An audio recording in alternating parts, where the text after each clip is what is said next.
Hay un video que lleva años circulando por internet y que acumula millones de reproducciones cada vez que alguien lo redescubre. En él, Michael Jackson está sentado en una silla durante una sesión de fotografías. Alguien fuera de cámara dice algo. Jackson empieza a reírse. Y no puede parar. Se dobla. Se tapa la cara con las manos. Se recupera. Vuelve a empezar. Los fotógrafos esperan. Los asistentes esperan. Nadie puede hacer nada porque el hombre más famoso del planeta está completamente fuera de control, sacudido por una risa que no llega a ningún lado y que, por alguna razón que ningún algoritmo ha logrado explicar, hace que quien la ve también empiece a reírse sin saber exactamente por qué. Eso era Michael Jackson cuando nadie lo estaba mirando con expectativas encima. Y lo que viene a continuación son las historias que nadie te contó. La risa de Jackson era famosa entre todos los que lo conocieron de cerca. No era una risa discreta ni contenida. Era explosiva, total, absolutamente infantil en la mejor versión de esa palabra. Lionel Richie, uno de sus amigos más cercanos durante décadas, lo describió con una precisión que nadie que haya visto esos videos puede refutar. Cuando empezaba a reírse, yo no podía parar, y luego todos los que estaban alrededor de él empezaban a reírse y tampoco podían parar. Era un catalizador para la risa y le encantaba provocar ataques de risa en el peor momento posible. En el peor momento posible. Esa frase es la clave de todo, porque Michael Jackson no esperaba el momento perfecto para soltar la risa. La soltaba exactamente cuando más inconveniente resultaba, en medio de una grabación seria, en una sesión de fotos que llevaba 2 horas de retraso, en una reunión de negocios con ejecutivos de discográficas. Jackson tenía un radar especial para detectar el instante exacto en que el ambiente se ponía demasiado formal, demasiado tenso, demasiado importante para sí mismo. Y ese era el momento que elegía. La cantante Siedah Garrett lo vivió en carne propia en 1987, durante las sesiones de grabación del álbum Bad, cuando Jackson la invitó a grabar el dueto I Just Can't Stop Loving You. Garrett entró al estudio por primera vez y encontró a uno de los artistas más influyentes de todos. Los tiempos sentado al otro lado del cristal. No sabía exactamente qué decir. El silencio era incómodo. Garrett levantó la vista para hablar. En ese preciso instante, Jackson le lanzó un puñado de palomitas de maíz directo a la cara. Garrett no lo vio venir. Las palomitas rebotaron por todos lados. Quincy Jones, el productor legendario que estaba mezclando desde su consola sin ver lo que pasaba en la cabina, empezó a regañar a Garrett por no estar concentrado. Y Jackson, al otro lado del cristal, completamente invisible para Quincy, estaba doblado de risa. Garrett describió ese momento años después y terminó la historia con 4 palabras. 3 semanas sin podernos mirar, no a los ojos, porque en el instante en que se miraban, los dos volvían a reírse. Eso era exactamente lo que Jackson buscaba, no la broma en sí, la consecuencia. El efecto dominó de la risa. 2 personas que no podían mirarse durante semanas sin explotar. Había algo en eso que Jackson encontraba profundamente satisfactorio. El director Bob Giraldi, que dirigió el video de Beat It en 1983, vivió su propia versión de esto. Era el primer día de rodaje con Jackson y Giraldi. Todavía no sabía muy bien qué esperar del artista. Durante un descanso, Jackson pidió usar el baño. 30 segundos después, desde el interior del baño llegó un grito absolutamente aterrador. Giraldi y varios miembros del equipo corrieron hacia la puerta, golpearon, preguntaron si estaba bien. La puerta se abrió lentamente. Jackson asomó la cabeza, señaló hacia el inodoro, donde flotaba, completamente solo, su guante blanco con detalles de cristales. «Se me cayó el guante», dijo, con total calma. Giraldi se quedó paralizado mirando el guante mojado flotando en el agua. La gente a su alrededor no sabía si reírse o entrar en pánico. «¿Alguien tiene un gancho?», preguntó finalmente alguien. Jackson esperó el tiempo suficiente para que el caos alcanzara su punto máximo. Luego metió la mano en el agua, sacó el guante empapado y preguntó con completa naturalidad: «¿Alguien tiene un secador de pelo?». Esa historia la contó Giraldi varias veces a lo largo de los años. Y la terminaba siempre igual. Ese día entendí con quién iba a trabajar. Con Chris Tucker, la dinámica era completamente diferente. Tucker, comediante y actor conocido por la saga Rush Hour, era uno de los amigos más cercanos de Jackson desde mediados de los 90. Los dos juntos eran básicamente un problema para cualquier producción que intentara mantener un horario. En el set del video You Rock My World en 2001, las grabaciones detrás de cámara muestran a Jackson y Tucker en un estado de risa permanente que los técnicos y directores intentaban manejar con una paciencia que claramente tenía límites. Tucker imitaba a Jackson. Jackson se reía. Jackson imitaba a Tucker. Tucker se reía. Y así durante horas, en un bucle que hacía cualquier intento de ser productivo, pero que todo el que estaba cerca recordaría por el resto de su vida como uno de los días más divertidos que había pasado en un set.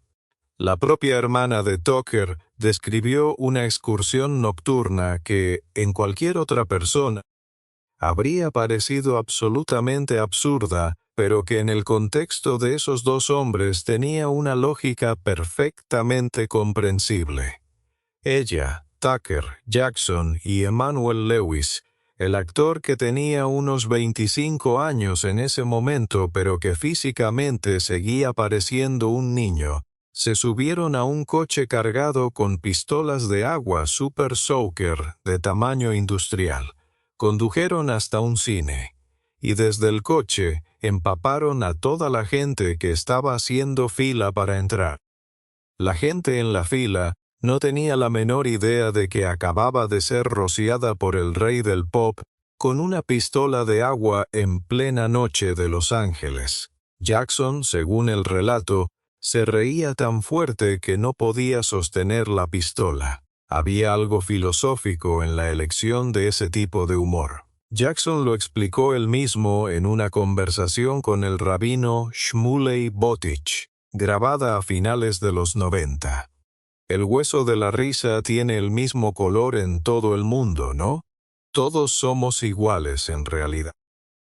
Era su forma de decir que la risa era el idioma más universal que existía. Más universal que la música, incluso, y Jackson había construido toda su vida sobre la convicción de que la música podía cruzar cualquier barrera, que la risa podía hacerlo incluso más rápido. Las bombas de olor eran legendarias. Jackson las cargaba consigo de forma rutinaria, lo que planteaba la pregunta lógica de qué pensaban los guardaespaldas y asistentes cuando registraban sus bolsillos o revisaban su equipaje. La respuesta, basada en múltiples testimonios de personas que trabajaron con él, es que simplemente lo aceptaban como parte del trabajo. Así como un médico de urgencias acepta que su profesión incluye ciertas incomodidades, trabajar para Michael Jackson incluía la posibilidad estadísticamente alta de que el último día de cualquier proyecto terminara en un set que olía a huevos podridos.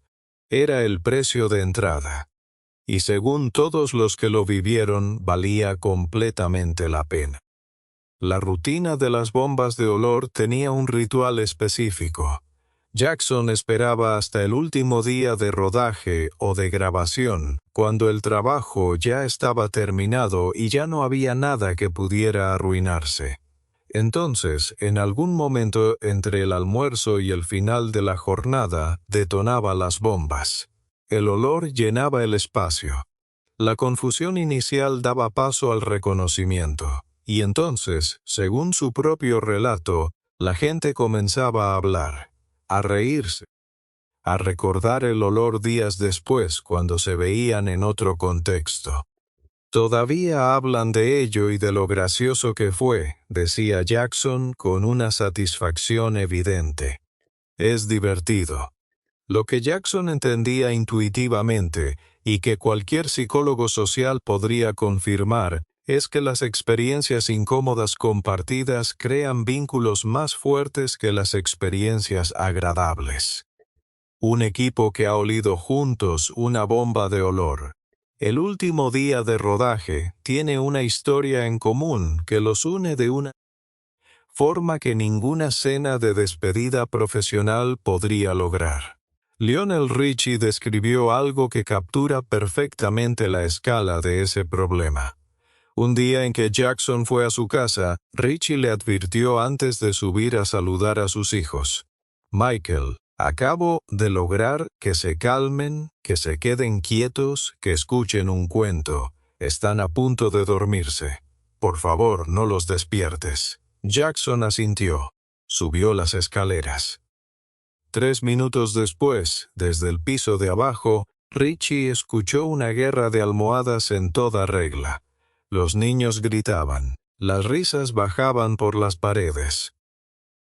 Luego escuchó pasos bajando las escaleras y Jackson pasó a su lado con una sonrisa enorme rumbo a la puerta. ¿Qué hiciste?, le preguntó Richie. Jackson se encogió de hombros. Richie describió lo que vino después. Tenía una risa tan fuerte. Salió por la puerta. Ese era su único propósito al venir, despertar a esos niños. Le parecía la cosa más graciosa del mundo. Las entrevistas en televisión eran otro escenario donde ese humor aparecía de formas que los presentadores no siempre sabían cómo manejar. Jackson tenía una habilidad particular para hacer caras mientras otro hablaba, cambios de expresión completamente inesperados que si alguien los captaba en el momento exacto lo hacían explotar. No eran muecas preparadas, eran reacciones genuinas que su cara producía de forma casi automática cuando algo le resultaba gracioso o absurdo. Varios presentadores de programas de televisión describieron la experiencia de tener a Jackson como invitado, como algo que requería una concentración adicional, porque en cualquier momento podía pasar algo que te hiciera perder el hilo completamente. En 1983, durante la grabación del especial de televisión para el 25 aniversario de Motown, donde Jackson ejecutó el moonwalk por primera vez frente a una audiencia televisiva, hubo un momento entre bastidores que muy poca gente conoce. Jackson llegó al ensayo con una pistola de agua escondida bajo la ropa. Durante uno de los descansos, la usó estratégicamente sobre varios bailarines que no la vieron venir. El problema fue que el agua llegó también a algunos micrófonos que el equipo de sonido tardó un rato en secar. La producción tuvo que pausarse. Jackson se disculpó con una seriedad completamente falsa que nadie en la sala pudo mantener durante más de 10 segundos sin reírse. Quincy Jones, que trabajó con Jackson durante la producción de Off the Wall en 1979, Thriller en 1982 y Bad en 1987, describió esta dualidad mejor que nadie. Era el perfeccionista más absoluto que he conocido, y también el más completamente tonto que he conocido. Esas dos cosas vivían en el mismo cuerpo y no se interferían la una con la otra. Cuando estaba trabajando, trabajaba como nadie. Cuando no estaba trabajando, era un desastre total y completamente delicioso. Un desastre total y completamente delicioso. Pocas frases capturan mejor al Michael Jackson que existía más allá del escenario. Sus hijos, que son los únicos testigos de quién era en la intimidad más absoluta de una casa sin cámaras ni micrófonos, lo confirman desde ángulos distintos. Prince describió un padre que inventaba juegos en el suelo, que contaba historias con los juguetes, que hacía voces distintas para cada personaje. Paris, que tuiteó y publicó durante años pequeños fragmentos de sus recuerdos, describió a un hombre que se reía de sus propios chistes incluso cuando nadie más los entendía todavía. Billy, el más pequeño, creció en ese mundo como si fuera el único mundo que existía, sin saber que la mayoría de los niños del planeta no tenían un padre que apareciera a las 11 de la noche con pistolas de agua y una energía que ningún adulto normal debería tener a esa hora. Hay un detalle pequeño que nadie suele mencionar cuando habla del humor de Jackson y que quizás dice más sobre él que cualquier historia de bombas de olor o pistolas de agua. En las notas del álbum Dangerous, publicado en 1991, entre los agradecimientos y créditos legales que normalmente nadie lee, Jackson incluyó una broma. Cuando agradece la participación de su músico Greg Phillinganes, escribe: Greg Phillinganes aparece cortesía de sus padres.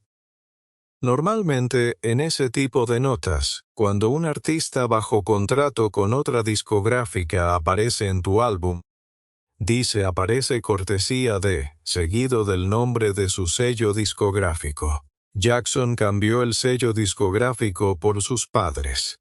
En el álbum más importante de su carrera hasta ese momento, en un texto que leería potencialmente cada persona que comprara el disco en todo el mundo. Nadie se lo pidió, nadie se lo sugirió, simplemente le pareció gracioso. Eso es el humor de Jackson en su forma más pura, una broma escondida en el lugar donde nadie la esperaría, que no necesitaba aplausos ni audiencia para existir, que estaba ahí simplemente porque a él le hacía gracia. Lionel Richie cerró una vez una descripción de Jackson con una frase que ningún biógrafo habría podido construir mejor. Era un catalizador para la risa. Le gustaba provocarla en el peor momento posible. Y entonces, después de una pausa, añadió algo más.